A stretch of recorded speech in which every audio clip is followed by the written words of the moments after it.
Welcome to the 15-Minute Financial Feast podcast, bringing you 15-minute segments to help you retire with purpose on time. We're serving up food for thought and bread for the head. Are you hungry to learn? Here are your hosts, Mark Triplett and Troy Westendorf. Hey everyone, Mark Triplett here. Troy Westendorf, how are you guys doing? This is your 15-minute financial feast. Today we are going to be covering a topic specifically about the 4 must-have documents in your estate plan. Now, everybody's situation is different. You should definitely consult an estate planning attorney when drafting these documents. We would highly recommend that you do so. We can refer you to somebody if it's important to you. However, these are the 4 common estate planning documents that everybody should consider having in their estate plan. So, Troy, what's the first one on your list today? Well, the first one would be a will or a trust, which everyone has heard of. And basically, it's just a document that's expressing your wishes at death, so at someone's death. One of the things we always run into with these, Mark, is when someone comes in, they always feel like they have plenty of time to make these decisions. Or they have a hang-up saying, well, I don't know where I want to put my kids, or who if they have minor children, who's going to take care of them. So it ends up tripping them up, and they end up not doing it altogether. So that would be the first one, is to get that will or trust in place, and determining which one you need is not something that we do, but is something that we would refer out to Laura Lucci, who does our estate planning and our trust and wills. And she can actually walk our clients through this and determine what is the best fit for each situation. Yeah, and whether you need a will or you need a trust depends on your circumstances in regard to your family makeup and your assets and a whole host of other other things that you have to flush out. Right. And so, some folks might just go get a will online and think, well, they're good, and then they come to find out later that that will maybe wasn't sufficient. It didn't bypass probate, and and the reality is, by the time it's too late, you're not around anyway. So it's the family that's left to battle it out and fight over it, and a lot of family strife can happen if these planning documents are not in place and communicated to the family members. Right, yeah, that's another good one, communication with the family members. The next document on the list is medical power of attorney. And your POA allows you to appoint another person known as an agent to act in your place.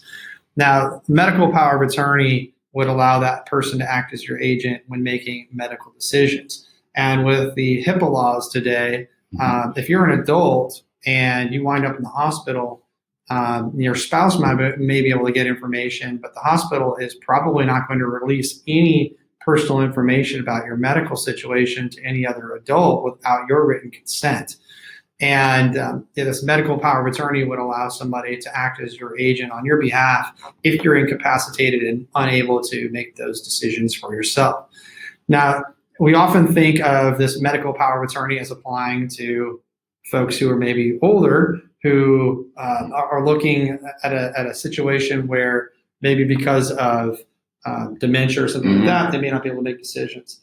But I want everybody that's listening to think about this situation. What happens when you have an adult child, an unmarried adult child just turned 18, they're on their way to college, and something happens while they're in a different state on campus?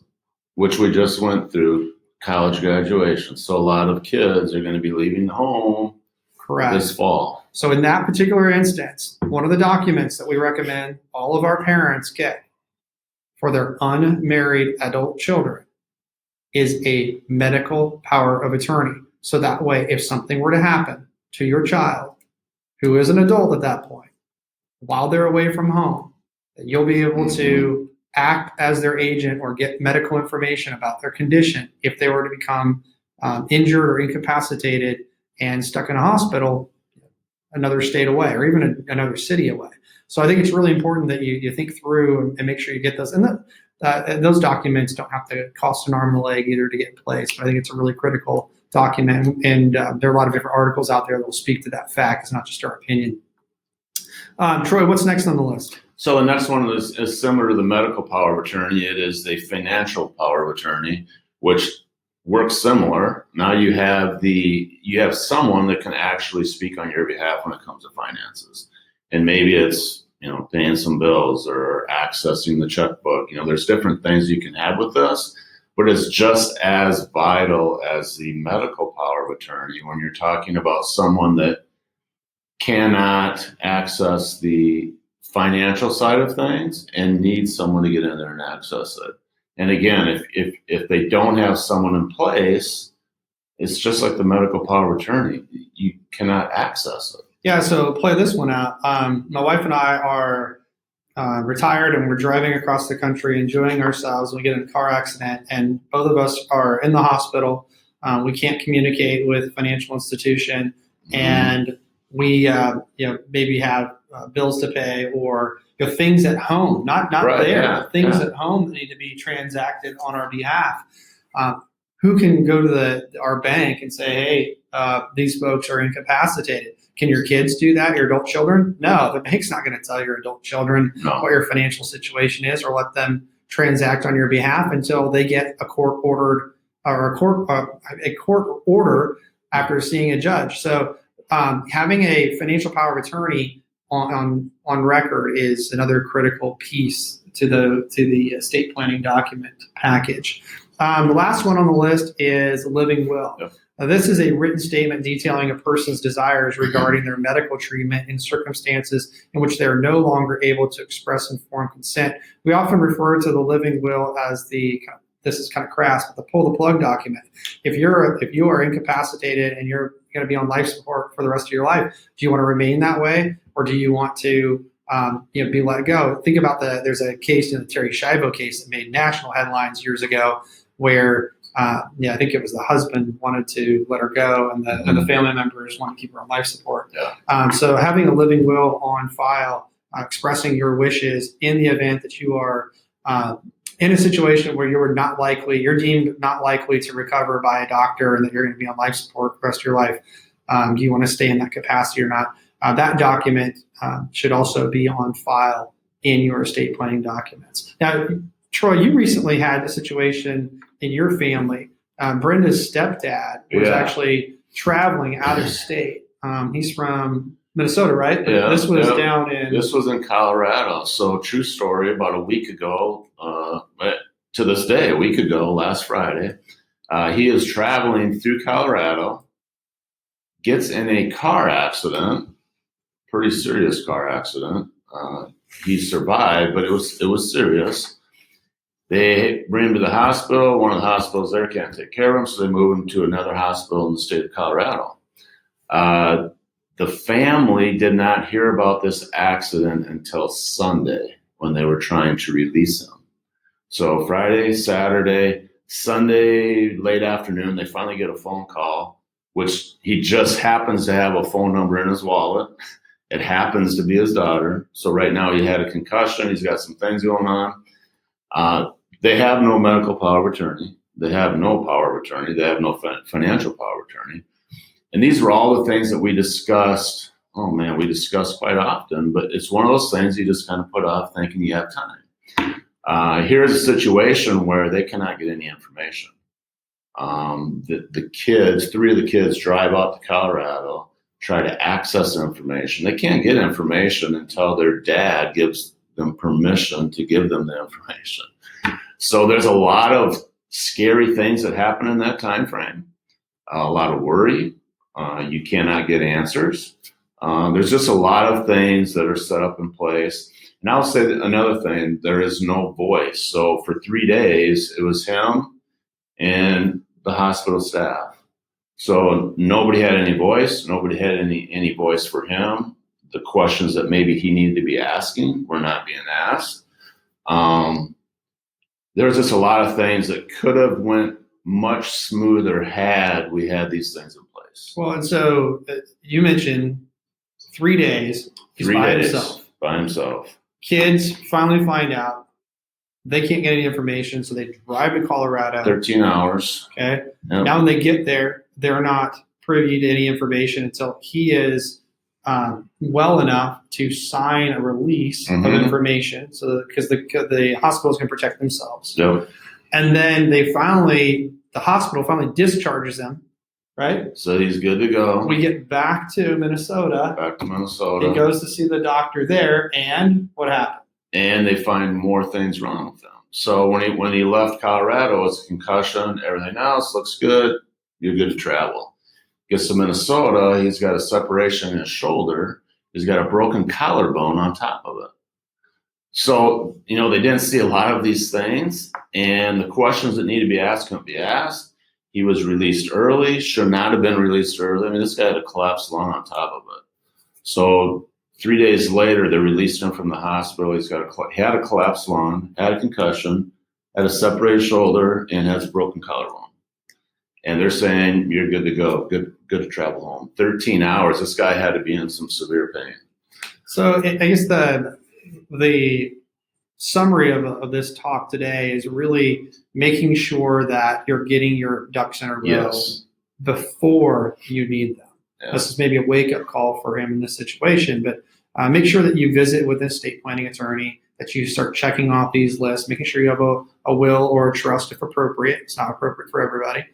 Make sure that you have a medical power of attorney in your estate planning documents. Make sure that you have a financial power of attorney in your estate planning documents. And we didn't mention this, but sometimes those are two different people. Yeah. Make sure that you have the living will also stated clearly in your estate planning documents.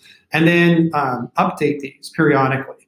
If you have major changes in your family structure, that's a good time to do it. But at least every 10 years, you should be having these documents reviewed.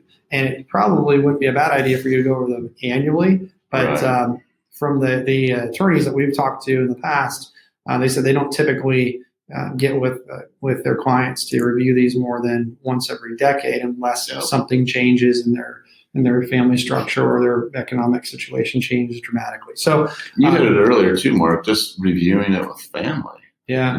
Sometimes they set these things up and they don't even have a conversation with the other family members. Yeah. Or the children involved. And you always hear people joking, oh, we don't need a living will. If something happens to me, just pull the plug. Well, what child is going to pull the plug on you?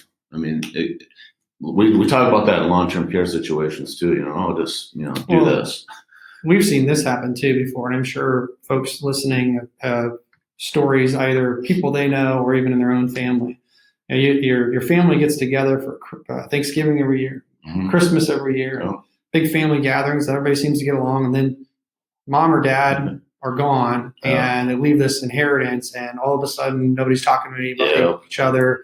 The in-laws become outlaws, and it's a big battle. And if everything is clearly spelled out and communicated up front, you can avoid some of those hard feelings that cause family strife and can tear families apart. 100%. So that is it for our show this week. If you have questions about this, or you need to talk to somebody with regard to your financial life, your estate planning situation, you can contact us and we can put you in touch with the correct person when it comes to that. And until then, next week or next time our next show rather. Until then, make sure that you're striving every day to retire with purpose and on time. Every dollar has a purpose and every dollar has a timeline, and making sure that you are directing those dollars where to go so that they're there for you for those purposes on those timelines. That's our philosophy around here. Every dollar has a purpose, every dollar has a timeline, and we hope that you find value in this content, and it'll help you achieve the financial goals that you have. And until then, we will catch up with you next time. But just remember that every dollar has a purpose, every dollar has a timeline. Take care, guys. We'll see you next time. You've been listening to the 15-Minute Financial Feast podcast. Remember, every dollar has a purpose and every dollar has a timeline. If you have questions about today's topic, schedule a call with a team member. Visit www.mypt5.com. Until next time, be sure you're taking steps to retire with purpose on time.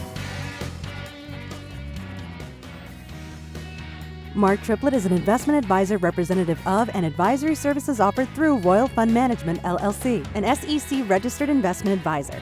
Nothing contained in this program should be considered an offer to buy or sell securities. Different investments have different risks associated with them, and not all investments are appropriate for all investors.